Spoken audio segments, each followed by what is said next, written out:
There comes a time when kindness turns into a quiet ache, when you've given so much of yourself that you can't tell where you end and the world begins. You smile, you forgive, you stay hoping that your softness will be enough to be loved.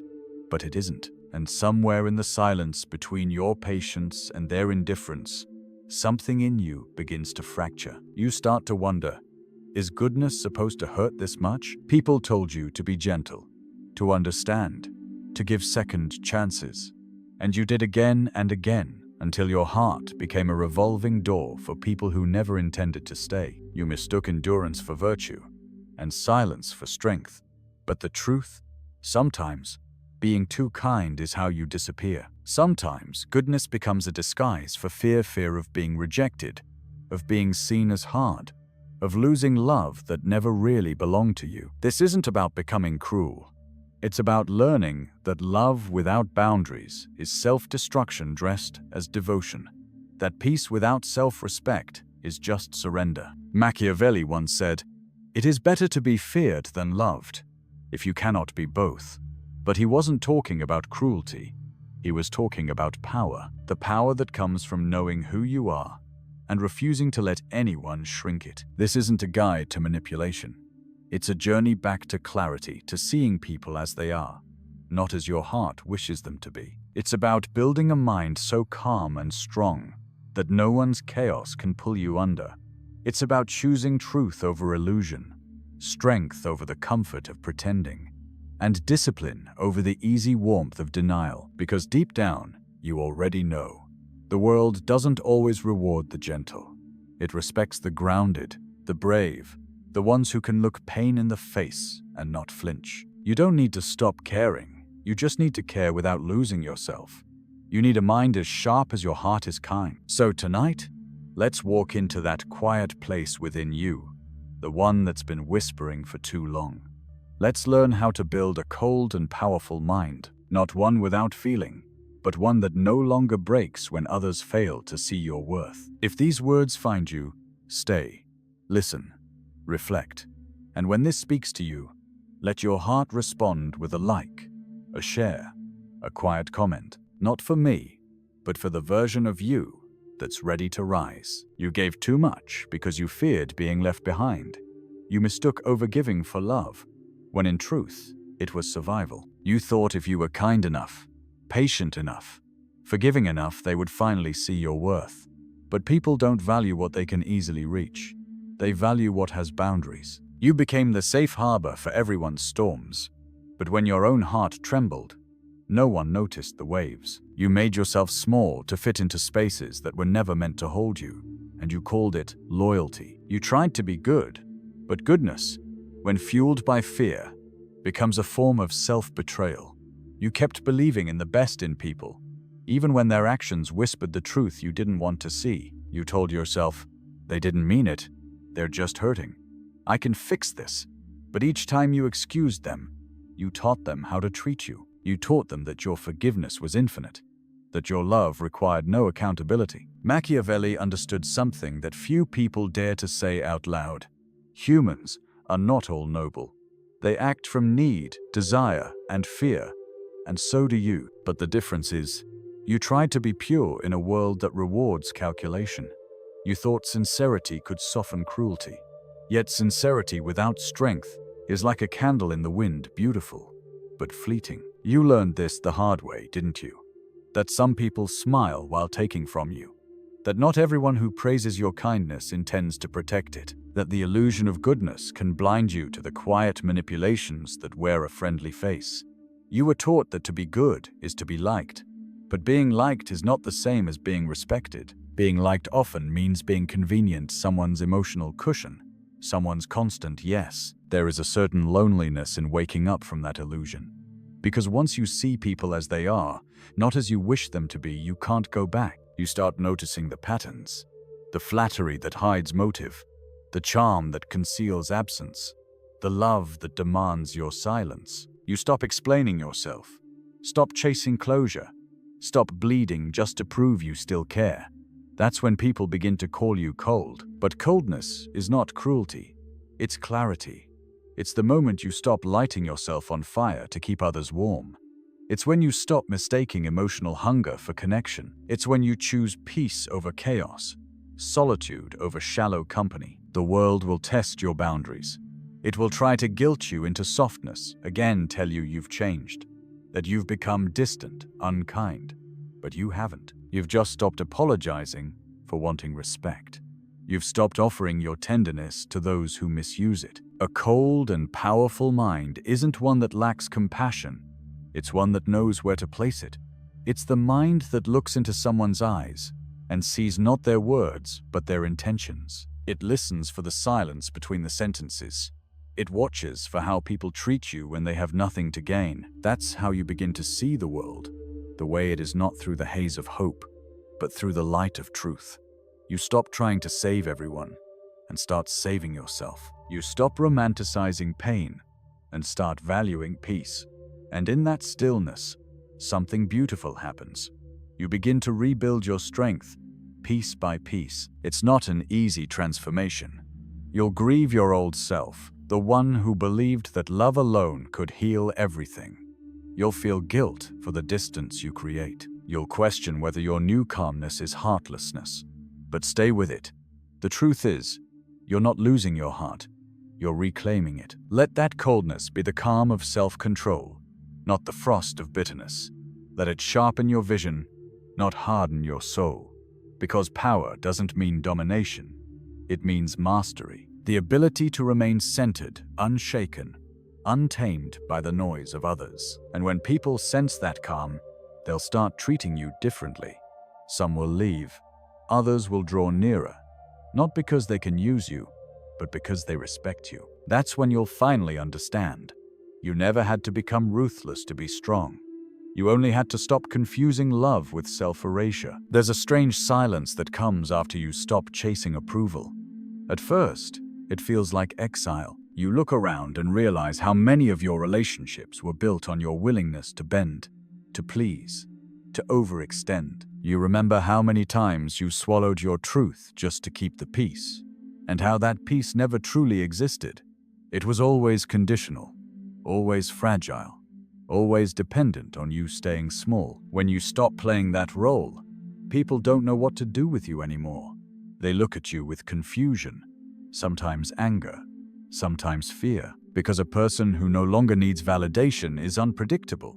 You can't be manipulated with guilt or affection, and that terrifies those who were drawn to your old softness. But there's power in this stillness. It's the kind of strength that doesn't shout. It doesn't seek revenge. It simply withdraws from the game. You begin to see that most of what you once called love was really an exchange affection given for compliance, warmth offered for obedience. You realize that love, when it's real, doesn't ask you to erase yourself to keep it. You remember every moment you stayed when your soul begged you to go. Every time you said it's fine when your heart was screaming. Every time you forgave too soon, hoping it would heal the space between you. But forgiveness without accountability is just permission for someone to hurt you again. And you've given enough permissions. Now, your mind begins to rebuild itself differently. You no longer rush to explain your worth, you live it quietly. You no longer beg to be understood, you understand yourself. And in that shift, your energy changes. People feel it before you even speak. You no longer attract those who feed on your softness, because your calm has edges now. This is the beginning of a cold and powerful mind. Not one that rejects emotion, but one that governs it. It's the ability to pause before reacting, to observe before trusting, to feel deeply but remain unmoved by the whims of others. You learn the art of detachment not because you don't care, but because you finally understand that caring doesn't mean sacrificing your sanity. Machiavelli once wrote about being both lion and fox strength, and subtlety, courage, and calculation. You begin to see what that truly means. The lion stands tall, unafraid of conflict, but the fox watches the shadows and understands when to step back. The lion roars when necessary. The fox knows when silence is louder. Together, they make you untouchable, powerful, yet peaceful. You start to realize that emotional discipline is the real form of freedom. When you can master your reactions, You are no longer ruled by the behavior of others. Someone's coldness doesn't ignite your panic. Their distance doesn't wound your worth. Their approval no longer feels like air. You begin to breathe on your own. This kind of strength confuses people who rely on control. They'll call you cold because they can no longer use your warmth as currency. They'll call you selfish because your boundaries now have teeth. But in truth, this is what self-respect looks like. It's not cruelty. It's the quiet assertion that your peace is not negotiable. You might feel a strange grief during this time, a mourning for the naive version of you who believed that love required endless endurance. You'll miss their purity, their open heart. But you'll also know that innocence without wisdom is a trap. You can still be kind, still be compassionate, but now it comes from strength, not fear. As your mind strengthens, you start seeing the world as it truly is. You stop expecting fairness from people who have never learned empathy. You stop offering loyalty to those who haven't earned it. You stop chasing closure and start choosing clarity. And when you look in the mirror, you notice something different in your eyes. Not hardness, but calm. Not pride, but peace. The kind of peace that doesn't need to be proven. You've become your own safe place. Now a fortress built not from walls, but from wisdom. If you're here, listening, let this moment be your turning point. Don't be afraid of being misunderstood. Don't apologize for your calmness. The ones meant for you will see your quiet strength and recognize it because they too had to walk through fire to find it. You once thought that love could save everyone. You believed that if you just stayed patient enough, if you just kept showing up, if you just loved them through their storms, they'd finally love you back the way you deserved. But you see now, some people don't want to be saved.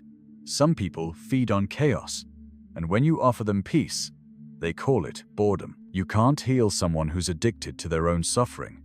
You can't convince someone to value what they've already taken for granted. And the hardest truth of all, you can't make anyone choose you if their heart is still devoted to their own ego. That's when you start learning the beauty of distance, the power of not chasing. You realize that silence can be louder than 1,000 explanations, that walking away is not weakness, it's wisdom. Because peace is not found in fixing others. It's found in finally protecting yourself. You start noticing how people reveal themselves not in their apologies, but in their patterns. Words are easy, anyone can say they care. Anyone can promise change. But truth lives in consistency. And when you stop giving second chances to the same pain, you start creating space for something real. Still, it's not easy to let go of your softness. You were raised to believe that being good meant always being available. That love meant giving more than you received. But now, you begin to see that constant giving without reciprocation isn't love, it's fear. Fear of abandonment, fear of silence, fear of being forgotten. The cold and powerful mind doesn't reject love. It simply refuses to beg for it. It knows that love offered from desperation isn't connection, it's captivity. It understands that self-respect is the purest form of affection you can show yourself. When you stop chasing those who cannot meet you, you start attracting those who can. And that's when the illusion begins to break. You see that not everyone who walks with you walks for you. Some only stay as long as your light serves their shadow. Some admire your strength until it no longer bends for them. Some love your empathy, but not your truth. This realization hurts. It's a quiet grief, a hollow ache in the chest, but it's also a rebirth.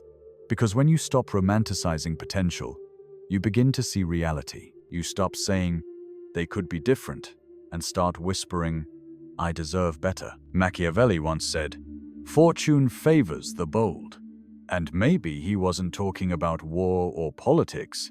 Maybe he was talking about this, about the courage it takes to stop living for approval, to stop silencing your truth just to belong, to stand alone when everything in you still craves company. That's what boldness really is, the willingness to lose comfort for clarity, to risk loneliness for self-respect, to accept that not everyone is meant to understand your strength. You begin to realize that solitude isn't punishment, it's purification. It's the space where illusions die and truth begins to breathe. You'll start noticing how quiet your mind becomes, how much lighter your body feels. Because when you no longer chase, you no longer carry the weight of convincing. You stop needing to explain why you walked away. You stop hoping they'll see your worth. You just let go. And in that letting go, you reclaim yourself. And then, unexpectedly, peace arrives. Not the fragile peace of being accepted, but the unshakable peace of self-mastery. You find it in the mornings when no one is around, in the way you move without needing to be seen, in the way your heart still feels deeply, but no longer breaks easily. There's a certain quiet power in that, to care without clinging, to forgive without returning, to love without losing yourself. It's not coldness, it's clarity. It's learning to hold your emotions with grace, not let them control you. It's learning that the mind, when disciplined, becomes a sanctuary, not a battlefield. You see, the cold and powerful mindset isn't about shutting down your heart. It's about opening your eyes. It's about understanding that truth, even when it hurts, is the highest form of love. Because when you live in truth, you stop trying to change people and start choosing them consciously. You no longer fall for potential. You respond to presence, and in that presence, you find peace. Not because the world suddenly became kind, but because your strength no longer depends on it. You became the calm you were always seeking. If these words echo something inside you, don't rush to escape the silence. Sit with it. Let it teach you.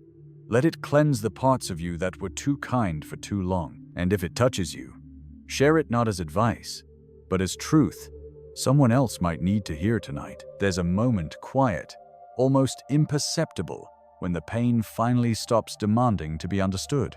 When you no longer need them to say sorry, no longer crave the explanation that never came. That's when freedom begins. It's not dramatic. It doesn't announce itself with fireworks or triumph. It's a soft exhale, a simple realization. I'm done suffering for what no longer grows me. You stop needing closure from those who broke you, because you've closed the chapter yourself. You stop waiting for people to see your worth, because you finally do. The mind that once spun endlessly in circles of what-ifs and maybes begins to rest in truth. And the truth is simple: not everyone has the capacity to love deeply. Not everyone deserves the access you once gave so freely. This is the heart of Machiavelli's mental discipline: not manipulation, not cruelty, but understanding. Seeing the world without illusion, yet continuing to walk through it with purpose. You stop seeing yourself as a victim of people's choices and start seeing yourself as the author of your boundaries. That's what strength really is.